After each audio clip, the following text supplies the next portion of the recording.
देखो, बहुलक का तात्पर्य क्या होता है? बहुलक का मतलब होता है बहुलता, यानी जिसका मान सबसे ज्यादा हो।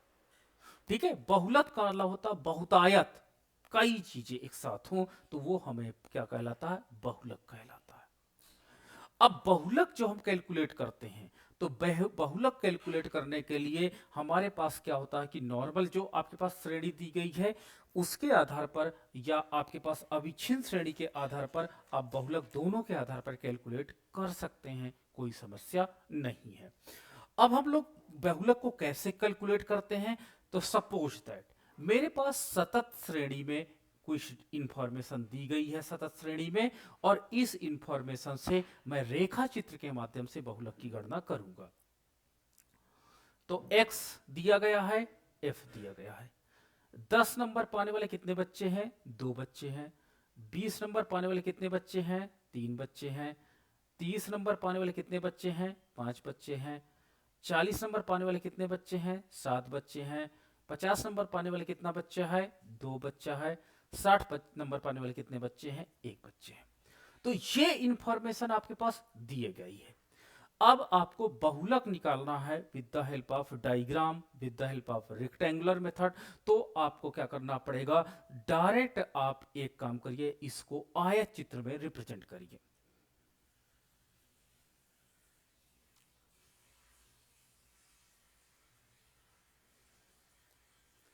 ये आपका ओ एक्स है, और यहां पर हमने एक्स रखा है। और ऊपर ऊपर याद रखना कि जो वाई एक्सिस की लाइन होती है वो एक्स की अपेक्षा छोटी होती है। ये पॉइंट आपको याद रखना पड़ेगा।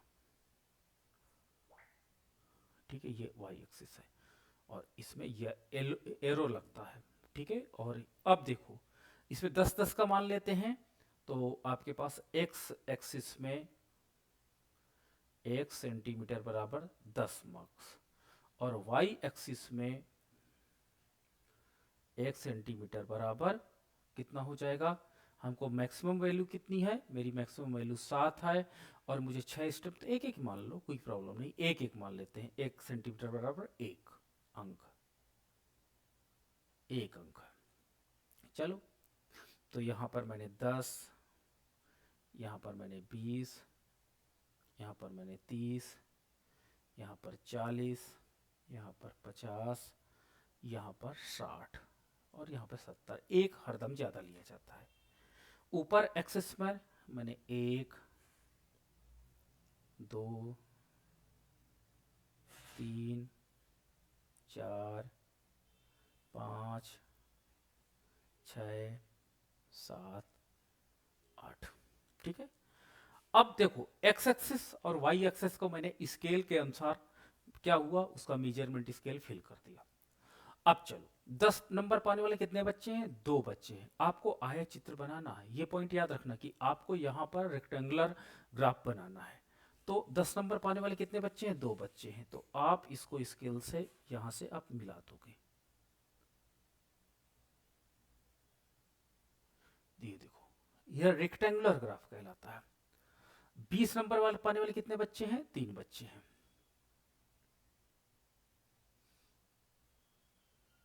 ये 20 नंबर का आयत चित्र में क्या होता है? एक आयत दूसरे आयत से कनेक्ट होता है, जुड़ा हुआ होता है।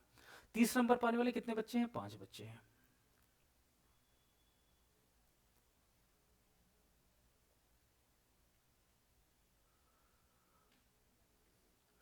40 नंबर पाने वाले कितने बच्चे हैं? 7 बच्चे हैं।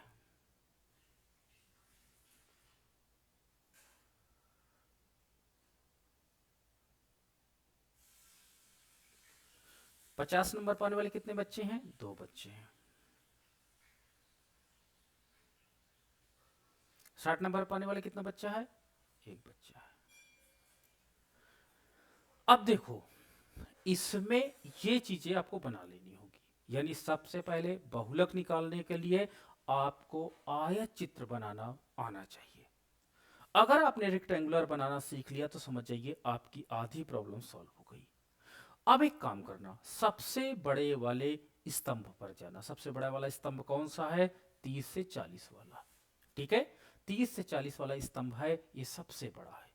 तो एक काम करना, इस कॉर्नर पे आना, इस कॉर्नर पे से इधर का ये जो आपके पास 20 से 30 वाली लाइन यहां पर टच कर रही है, इसको मिला देना कॉर्नर से। अब इधर कॉर्नर पे आ जाइए, ये कॉर्नर को पकड़िए और यहां से आपको यहां पर 40 से 50 वाला ये बॉक्स यहां पर टच कर रहा, तो इसको यहां से मिला दीजिए। ठीक है, लाइन थोड़ी सी क्योंकि डिजिटल फॉर्म में है तो थोड़ा सा लाइन प्रॉपर नहीं आ रही है, लेकिन ये आप सीधी रेखा है। ठीक है, जहां पर दोनों इंसर्ट करती हैं, दूसरों इंटरसेक्ट करती हैं, दोनों एक दूसरे को काटती हैं, वहीं से लंब डाल दो। लंब डालने के बाद ये लगभग कहीं पर 33 आ रहा है, तो ये आपका बहुलक होगा, यही आपका आंसर होगा, जहां पर आपका लंब गिरेगा। तो ये आपका है सतत श्रेणी के अंतर्गत बहुलक की गणना रेखा चित्र के माध्यम से कैसे की जाती है, वो मैंने आपके साथ कैलकुलेट करके दिखाया है। चलिए, ये तो आपका था सतत श्रेणी के अंतर्गत बहुलक की गणना करना। अब असतत श्रेणी के अंतर्गत यानी आपके पास कॉन्टिन्यूअस सीरीज के अंतर्गत देखते हैं कि कैसे हम बहुलक की गणना कर सकते हैं। तो असतत श्रेणी के अंतर्गत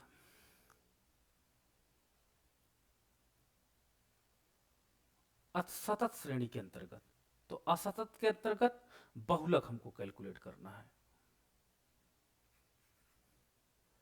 तो आपके पास क्लास इंटरवल दिया होगा, फ्रीक्वेंसी दी होगी।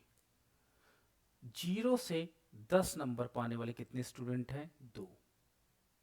10 से 20 नंबर पाने वाले कितने स्टूडेंट हैं? 4। 20 से 30 नंबर पाने वाले कितने स्टूडेंट हैं? 6। 30 से 40 नंबर पाने वाले कितने स्टूडेंट हैं? 7। 40 से 50 नंबर पाने वाले कितने स्टूडेंट हैं? 3। 50 से 60 नंबर पाने वाले कितने स्टूडेंट हैं? 2। ये आपका देखिए असतत श्रेणी दिया गया, यानी आपका कॉन्टिन्यूअस सीरीज दिया गया। अब इसमें हमको बहुलक निकालना है, तो आपको कुछ नहीं करना है, डायरेक्ट आपको इसे आयत चित्र ग्राफ बनाइए। क्या बनाना है? आयत चित्र। जैसे माध्यिका के अंतर्गत आपको संचयी बारंबारता वक्र बनाना पड़ता है, बट यहां पर आपको कोई टेबल जनरेट नहीं करनी पड़ती है। आप बिना किसी अदर टेबल को जनरेट किए हुए इसको बना सकते हो। तो अब आप क्या क्या करोगे? आयत चित्र बनाओगे, और आयत चित्र के अंतर्गत सबसे पहले आप एक्स एक्सिस और वाई एक्सिस को प्लॉट कर लोगे। एक मिनट,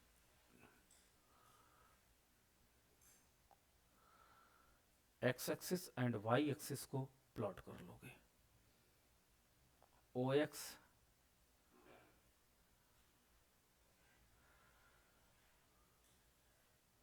ओ वाई।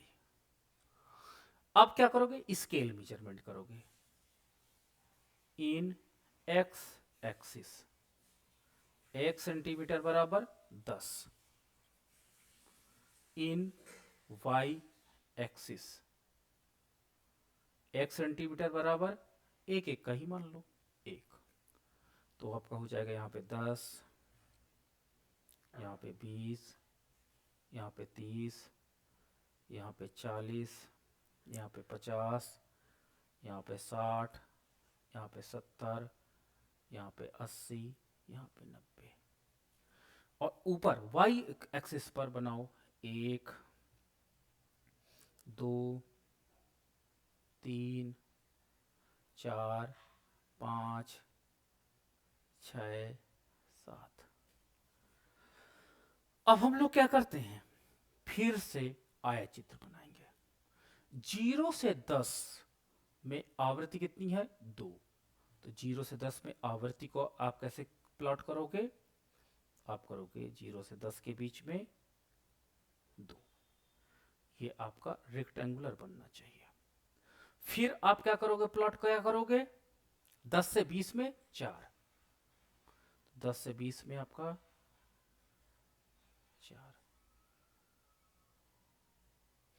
फिर 20 से 30 में 6। 20 से 30 में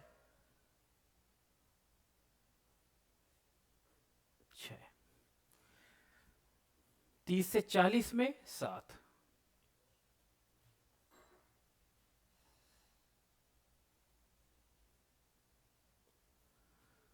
फिर 40 से 50 में 3। सर इसको जीरो को अलग से बनाएंगे इसमें? कहाँ हमने जीरो को अलग से बनाया? जीरो ये तो सर हाँ, 10 10 से पहले। तो जीरो तो स्टार्ट ही होता भाई। मैंने ऐसे क्या लिखा? हाँ, ये जीरो लिखा था ना सर। नहीं, वो ओरिजिन है, ओरिजिन उसको कहते हैं, कुछ लोग जीरो कहते हैं। फिर 50 से 60 2।